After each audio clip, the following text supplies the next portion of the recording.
So here's what Jay Bilas said. He was asked on the Colin Cowherd podcast Sunday night and said, quote, that Tennessee Duke game that you're referencing, that was not a basketball game. It was a hockey game. It was officiated like a hockey game. There were fouls that were flagrant fouls that were not called flagrant. I can't understand why. I've talked to several officials about it, and all of them seem to agree that should have not happened that way, but we're seeing that more and more. So many things I want to dive into this very whiny comment that is from one of my favorite commentators, and that's Jay Bilas. However, when Duke enters the conversation with Jay Bilas, he goes from very reasonable to very, very blue. Very, very blue. So What the H brought to you by Campbell Cunningham and Taylor Hahn, Local Vision done right. They did my LASIK, no contacts, no glasses. It's phenomenal, and they can work on your cataract surgery as well. Or maybe have a relative or someone that needs that. Will know that the eye care is local right there in Knoxville. That's different. Campbell, Cunningham, Taylor, and Hahn. All right. So first part of it, it was a hockey game. It was officiated like a hockey game. Now, come on. I mean, that's not true. That's an exaggeration. Fouls, plural, that were flagrant fouls that were not called flagrant. I only got one that I thought could have been flagrant, and that was the elbow to the Duke player's eye that drew the cut. And it's not because it drew a cut. I thought there was some flailing there on was it Euros' part. Caleb, I thought that one could have been a flagrant. It didn't break my heart that it wasn't, and I didn't see fouls plural that should have been a flagrant. What in the world is Jay Bilas thinking? Yeah, everybody's talking about that first foul by Euros that makes them want to say flagrant, and then that physical box out. Like, I'm loving this. How dare Euros Plavsic box out physically trying to get a rebound, guys? When has that ever happened in basketball before? And for the record, Dave, you probably don't listen to him, but Jay Bilas tweets out a lot of Young Jeezy lyrics. Now Jeezy, I guess I sound old by saying. I do know he tweets out the time to go to work, which is a motivator. And I'm a huge Jeezy fan, but how are you going to tweet out Jeezy lyrics and then be so soft watching a basketball game like this? It was not officiated like a hockey game. He has no data to back that up whatsoever. There was one questionable foul that you could have called a flagrant. If you want to call a flagrant on it, fine. Do you really think that impacts the outcome of that game at all? Caleb, I came away from that game thinking that's a physical game. That's not the type of basketball game that I really like to watch. But I didn't think that either side was helped by the officiating. Did you? I thought they both wanted to kind of play that style. Yeah, they both were trying to play physical. Tennessee was just more physical. And it's pretty embarrassing that Jay Bilas would do this because I'm with you. I usually like Jay Bilas' commentary.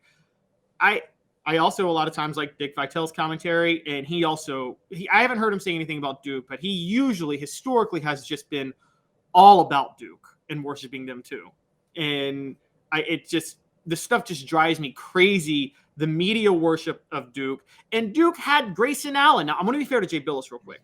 Jay Bilas did say years ago that Grayson Allen should have been suspended longer than he was when he was playing at Duke. So I will be fair to him about that. But I don't know how you could watch that game Saturday and say it was officiated like a hockey game. It was a physical game, yes. Like you said, it's not the style of basketball you like to watch regularly. It wasn't even close to like what the bad boy Pistons were doing to Michael Jordan in the 80s, though. It wasn't that level of physical. No. I mean, that would have been those type of fouls every time down the floor. Smoky Mountain Red says, I kind of feel like Euros was being rough was planned, and I think that was a good plan. I do too. I think there was a little wink by Rick Barnes, said go out there and be especially physical early. If you get into foul trouble, don't worry about it because it's got a longer bench than Duke. I think the only two people that know that are Euros and Rick, and they're going to keep it that way. That wouldn't surprise me at all. I think Rick also knew that he wasn't going to want to use Euros that much in the game anyway because Euros wasn't really good enough to handle Duke's bigs, and so I think he trusted Adrian more. So I'm totally with you. And again, for people that want to complain about that happens all the time to set a tone. And guys, there's rules in college basketball. You have a foul limit. You can only foul 5 times. There are flagrant foul rules. There's only one foul that Euros committed that you could even question might have been a flagrant foul. Nothing else was a flagrant foul. Teams just played physical. How are the refs supposed to officiate that? They called the fouls when they were there. I mean, did they let him play a little bit? Yes. If anybody, though, got jobbed, it was Tennessee, because Roach should have been in foul trouble way before he was. He should have gotten his 4th foul with 12 minutes to go in the game. And they didn't give him that. They gave it to Proctor because they wanted to keep Roach on the court. And that's just ridiculous. Travis said, didn't Duke have the dirtiest player ever at one point? I assume he's referring to Grayson Allen.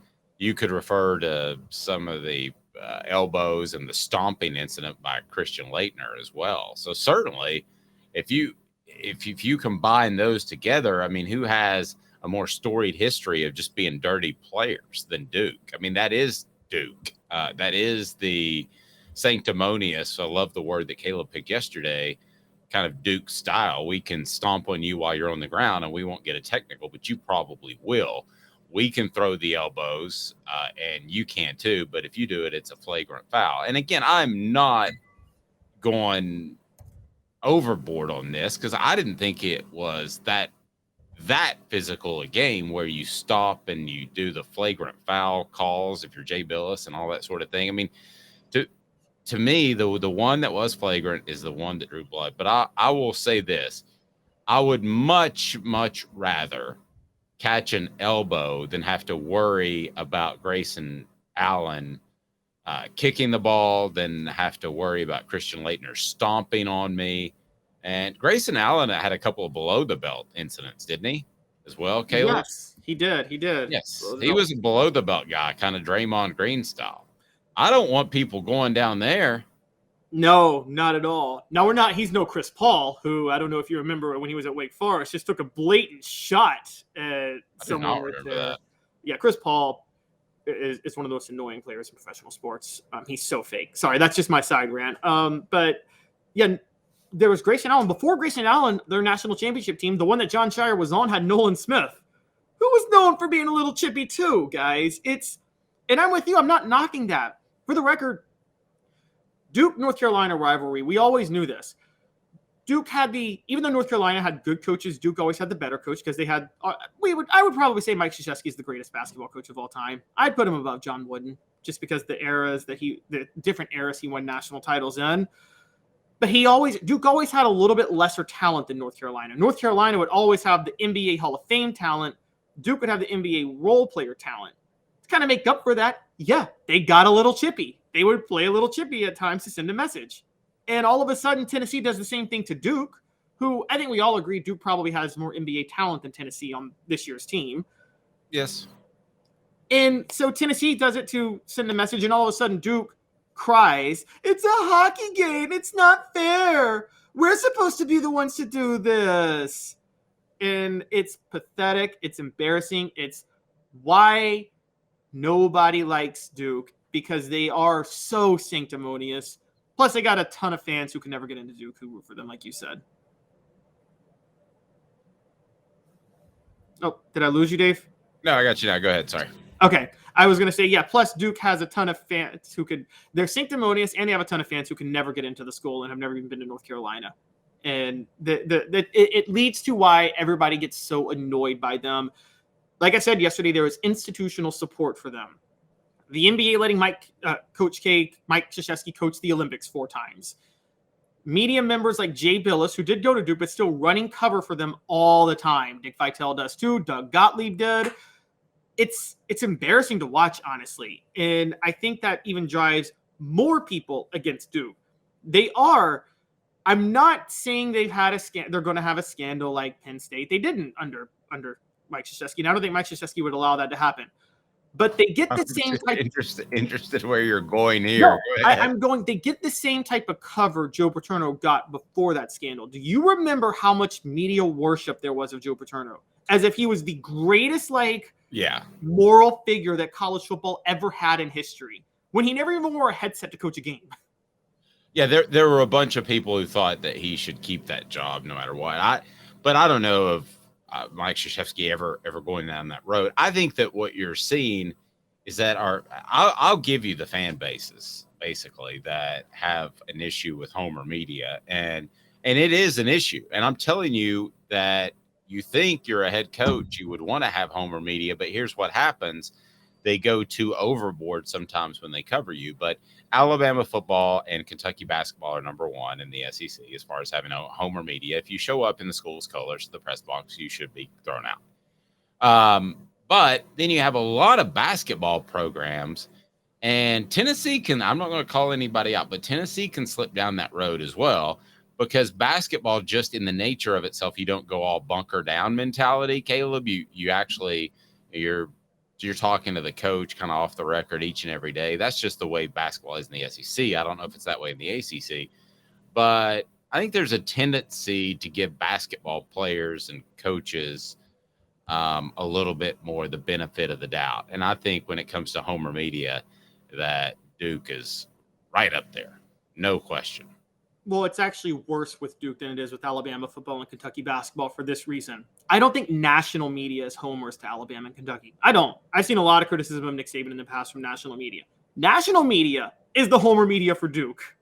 Like, people that are supposed to be objective on ESPN run cover for Duke as if they're their PR teams. It's embarrassing to watch.